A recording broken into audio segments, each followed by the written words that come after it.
नमस्कार. महाराष्ट्रातील तमाम माता बहिणींचं लाडकी बहीण योजनेच्या नवीन व्हिडिओमध्ये स्वागत आहे. बघा, लाडकी बहीण योजनेमध्ये नवीन मोठा बदल झालेला आहे. त्या बदलाविषयीची माहिती आपण या ठिकाणी पाहणार आहोत. पाहू शकता बघा, सर्व फॉर्म मंजूर होणार. महिलांना मोठी खुशखबरी या ठिकाणी आहे. थेट तुम्हाला आता लाभ मिळणार आहे. त्याची माहिती आपण ह्या व्हिडिओच्या माध्यमातून पाहणार आहोत. संपूर्ण व्हिडिओ शेवटपर्यंत नक्की बघत राहा. संपूर्ण माहिती तुम्हाला कळणार आहे. त्या अगोदर तुम्हाला सूचना आहे, जर तुम्ही व्हिडिओवर नवीन असाल तर सर्व महिलांनी लगेचच या व्हिडिओला लाईक करून टाका. चॅनलला पण सबस्क्राईब करून घ्या. लाडकी बहीण योजनेच्या एक अपडेट तुम्हाला या ठिकाणी दिल्या जाणार आहे, तर सर्वांनी लगेच चॅनलला सबस्क्राईब करून घ्यायचं आहे. तर बघा, जर आपण या ठिकाणी पाहिलं तर नवीन मोठा बदल लाडकी बहीण योजनेच्या यामध्ये करण्यात आलेला आहे. त्याची माहिती आपण या ठिकाणी पाहूया. त्या अगोदर काही महत्त्वाचे जे काही प्रश्न आहेत, महिलांनी विचारलेले प्रश्न, त्याची माहिती देखील आपण या ठिकाणी पाहणार आहोत. त्या अगोदर बघा, जे काही नवीन मोठे बदल झाले त्याची माहिती आपण या ठिकाणी पाहूया आणि मग तुमचे जे काही प्रश्न आहेत महिलांनी विचारले ते प्रश्न देखील आपण या व्हिडिओच्या माध्यमातून त्या ठिकाणी पाहणार आहोत. तर बघा, सर्व माता भगिनींना सांगू इच्छितो, बघा, सर्वात अगोदर ज्यावेळेस तुम्ही ॲप अपडेट कराल तर ॲप अपडेट केल्यानंतर तुम्हाला अशा पद्धतीचे बघा नवीन या ठिकाणी आय बटन जे तो तुम्हाला साईडला पाहायला मिळणार. ठीक आहे, आय बटन म्हणजेच इन्फॉर्मेशन बटन या ठिकाणी आलेलं आहे. आता ह्यामध्ये काय सांगितलेलं आहे तर बघा, पेंडिंग टू सबमिटेड म्हणजेच काय तर सबमिट होण्यासाठी पेंडिंग आहे. बघा, the survey has been filled out but not yet submitted for review. बघा, तुम्ही जो सर्वे आहे, तुम्ही जो काही फॉर्म आहे तो भरलेला आहे, परंतु तो अजूनही सबमिट झालेला नाही आहे. कशासाठी? रिव्ह्यूसाठी, म्हणजेच तपासणीसाठी. It is steel in the pending state awaiting final submission. तर बघा, हा जो काही फॉर्म आहे तो तुमचा त्या ठिकाणी पेंडिंगमध्ये आहे आणि तो जो आहे तो फायनल सबमिशनसाठी त्या ठिकाणी वेट करत आहे, म्हणजेच वाट बघत आहे. बघा, प्रलंबित ते सबमिट म्हणजे काय? सर्वेक्षण भरलेले आहे परंतु अद्याप पुनरावलोकनासाठी सबमिट केलेलं नाही. अंतिम सबमिशनसाठी हे अद्याप प्रलंबित आहे, प्रलंबित स्थितीत आहे. ठीक आहे. त्यानंतर पुढे जर आपण गेलो तर बघा, अप्रूव्ड म्हणजे काय?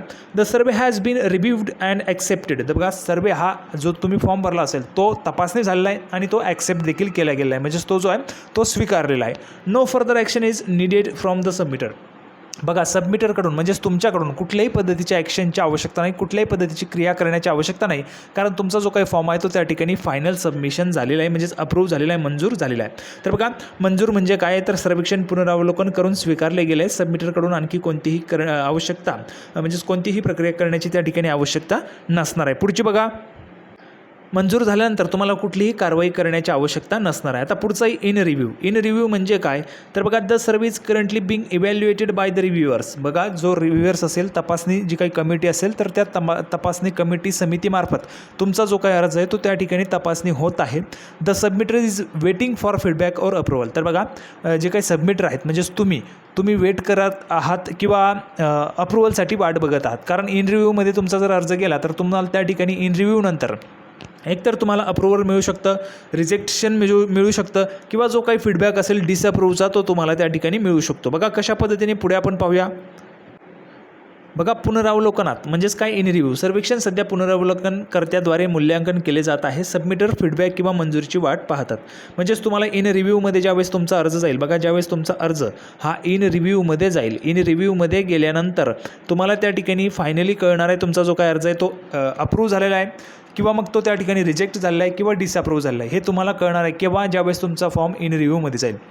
आता बघा, या व्हिडिओमध्ये सर्वांनी कमेंटमध्ये सांगायचं आहे तुम्हाला स्टेटसमध्ये काय पाहायला मिळते. बघा, ज्या ठिकाणी स्टेटस ऑप्शन आहे तर त्यामध्ये तुम्हाला काय पाहायला मिळते. जर पेंडिंग पाहायला मिळत असेल तर सर्वांनी कमेंट बॉक्समध्ये पेंडिंग लिहून पाठवायचे, म्हणजे जेणेकरून सर्वांना त्या ठिकाणी कळणार आहे. आणि जर कुठलीही स्थिती बदलली म्हणजेच इन रिव्ह्यू झाला किंवा डिसअप्रूव्ह झाला, रिजेक्ट झाला, तर लगेचच सर्वांनी कमेंट बॉक्समध्ये सांगा, म्हणजे जेणेकरून सर्वच महिलांना त्याचा त्या ठिकाणी फायदा होणार आहे. तर बघा, सर्वांनी कमेंट बॉक्समध्ये सांगायचे.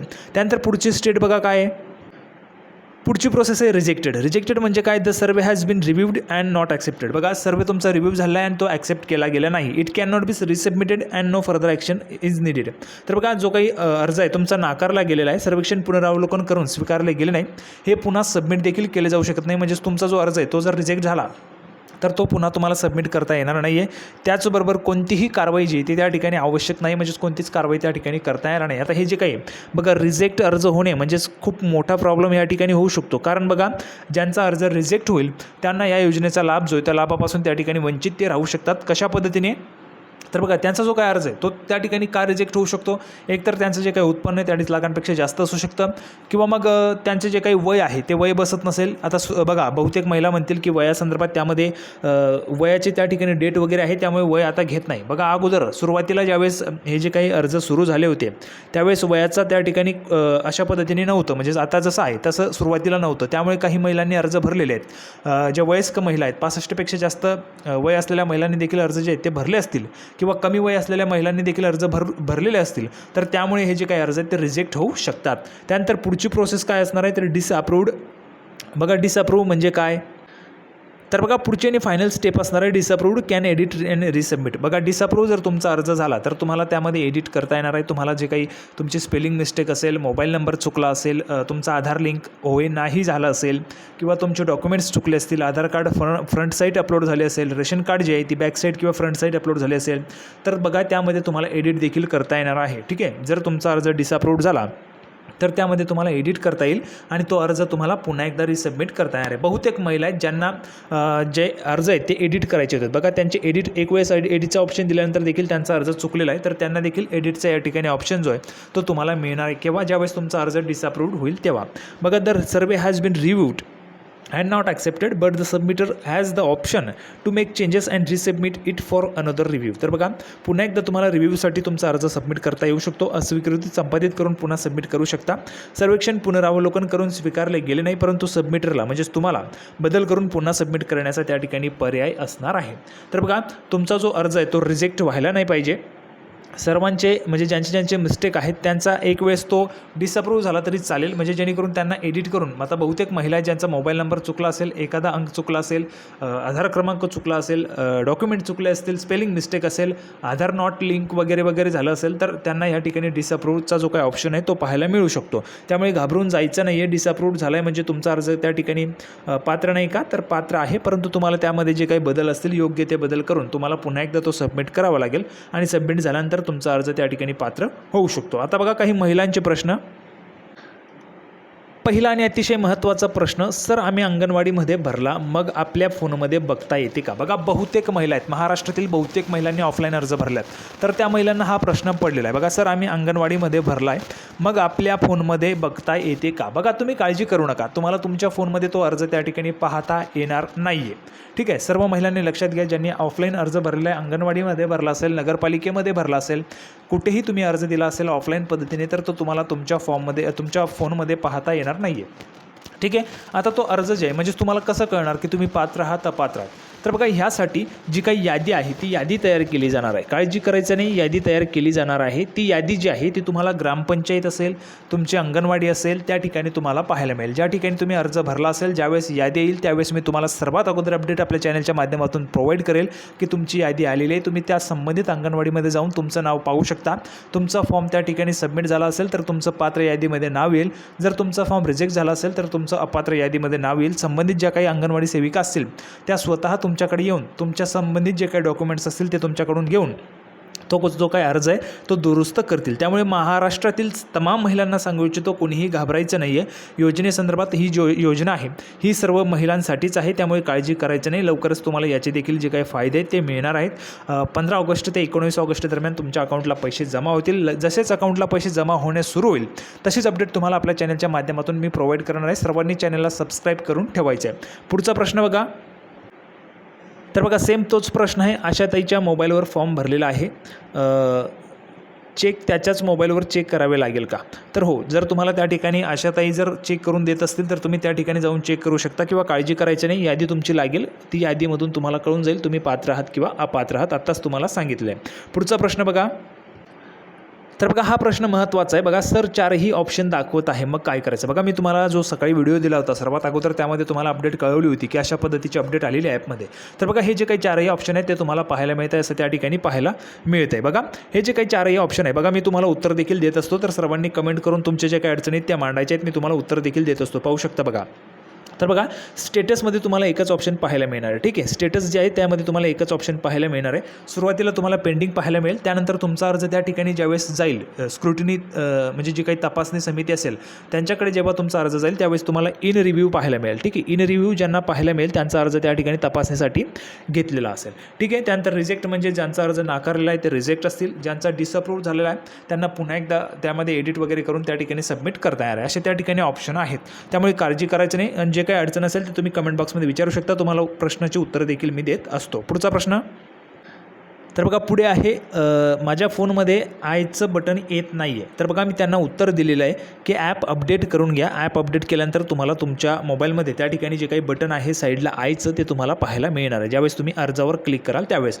पुढचा प्रश्न, तर बघा हा देखील महाराष्ट्रातील त्या ठिकाणी भगिनींचा प्रश्न आहे. बघा सर, आधार कार्डची एकच बाजू सबमिट केली आहे आणि फॉर्म मराठीमध्येच भरला आहे, चालेल का? प्लीज रिप्लाय मी. बघा मी तुम्हाला उत्तर देत असतो की काळजी करायचं नाही आहे. तुमचा अर्ज जर डिसअप्रूव्ह जरी झाला तरी देखील तुम्हाला त्या ठिकाणी एडिट करता येईल. तुमचे जे काय आधार कार्ड आहे तुम्ही दोन्ही बाजू अपलोड केल्यानंतर तुमचा अर्ज पुन्हा एकदा त्या ठिकाणी तपासणीसाठी जाईल आणि तुम्ही त्या ठिकाणी पात्र होऊ शकतात.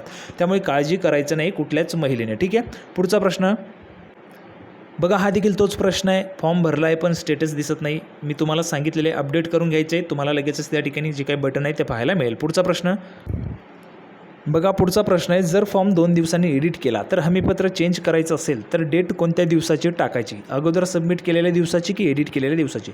बघा तुम्ही दोन्ही तारखा टाकू शकतात, परंतु ज्या दिवशी तुम्ही अर्ज सबमिट केलेला आहे त्या दिवसाची जर टाकली तर उत्तम राहील. बघा तुम्हाला उत्तर दिलेलं आहे, अगोदरच्या हमीपत्रावरची जी काही डेट असेल ती तुम्ही टाकू शकता आणि त्यांनी देखील थँक्स आपल्याला म्हटलेलं आहे. तर बघा अशा पद्धतीने आपण तुम्हाला उत्तरं देखील देत असतो. पुढचा प्रश्न, बघा हा शेवटचा आणि महत्त्वाचा प्रश्न आहे अर्पिता मडके यांचा. मी खूप लेडीजचे फॉर्म भरले पण आधार कार्डवर वेगळं नाव आणि पासबुकवर नावाची स्पेलिंग मिस्टेक आहे, मग अशा वेळी काय करायचं? नक्की कोणती स्पेलिंग टाकायची? मी बँकेच्या माहितीवर पासबुकची नाव टाकली आणि बाकीकडे आधार कार्डची माहिती टाकली, काय करू सर? Please reply. बरोबर माहिती दिलेली आहे तुम्ही. बघा अशा पद्धतीने अंगणवाडी सेविका असतील, आशा सेविका असतील, बहुतेक ज्या आशा सेविका आहेत, अंगणवाडी सेविका आहेत, त्यांनी बहुतेक महिलांचे त्या ठिकाणी अर्ज भरलेले असतील. बघा यांनी म्हटलेले मी खूप लेडीजचे फॉर्म भरले. तर बघा अशा पद्धतीने तुम्ही अर्ज भरत असताना व्यवस्थितरित्या तुम्ही अर्ज भरलेला आहे, काळजी करायचं नाही. बघा तुम्ही बँकेच्या माहितीनुसार बँकेच्या माहितीवर पासबुकचे जे काही नाव असेल ते टाकलेलं असेल तर ते बरोबर आहे आणि आधार कार्डची जी काही माहिती आहे ती इतर ठिकाणी टाकली असेल तर ते बरोबर आहे. कारण बघा अशा बहुतेक महिला असतील त्यांच्या जे काही नावामध्ये स्पेलिंगमध्ये त्या ठिकाणी मिस्टेक असू शकते. उदाहरण तुम्हाला एक देऊ शकतो. बघा या ठिकाणी जर आपण पाहिलं तर बघा पूजा नाव असं देखील असतं आणि POOJ असं देखील असतं. ठीक आहे, तर बघा हे PUJA आणि POOJ अशा पद्धतीने स्पेलिंगमध्ये मिस्टेक असू शकते. त्यामुळे ज्या ठिकाणी हे नाव असेल त्या ठिकाणी तेच नाव टाकायचं आहे आणि ज्या ठिकाणी हे नाव असेल त्या ठिकाणी तेच नाव टाकायचं आहे. तर तरी देखील तुमचा अर्ज तो त्या ठिकाणी पात्र असू शकतो. ज्यावेळेस डिसअप्रूव्ह होईल त्यावेळेस तुम्हाला एडिटचं देखील ऑप्शन दिलेलं आहे, त्यामुळे काळजी करायचं नाही आहे. तुमचे जे काही अर्ज आहेत ते त्या ठिकाणी पात्रच असणार आहेत. सर्व महिलांना त्या ठिकाणी जो काही लाभ आहे तो दिला जाणार आहे, त्यामुळे काळजी करायचं नाही. आणि अशाच पद्धतीच्या नवनवीन माहितीसाठी लवकरात लवकर सर्व महिलांनी चॅनलला सबस्क्राईब करून घ्या. ह्या व्हिडिओला पण लाईक करून टाका आणि आपल्या चॅनलला पण सबस्क्राईब करून घ्या. लाडकी बहीण योजनेच्या संदर्भाची संपूर्ण माहिती तुम्हाला आपल्या चॅनलच्या माध्यमातून दिली जात असते. तर आपण पुन्हा एकदा भेटणार आहोत पुढच्या व्हिडिओमध्ये अशाच पद्धतीची लाडकी बहीण योजनेची नवीन अपडेट घेऊन. तोपर्यंत धन्यवाद.